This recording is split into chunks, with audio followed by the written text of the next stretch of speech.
Hello guys, welcome to my YouTube channel. So pinag-uusapan ngayon sa NBA kung sino ang the greatest NBA of all time. Kung si Michael Jordan or LeBron James. Alam nyo ang isa nakalimutan nila.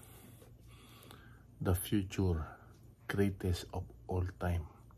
Si Kai Sotto.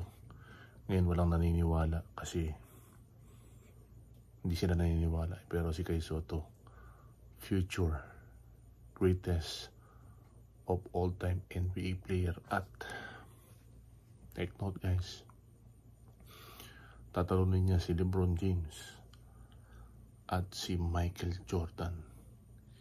Itagaan niyo sa bato dahil talagang lalagpasan ni Kai Sotto ang pinaka highest point sa NBA, plus makakuha ng 13 NBA MVP sa NBA at kikita ng $40 billion contract sa NBA.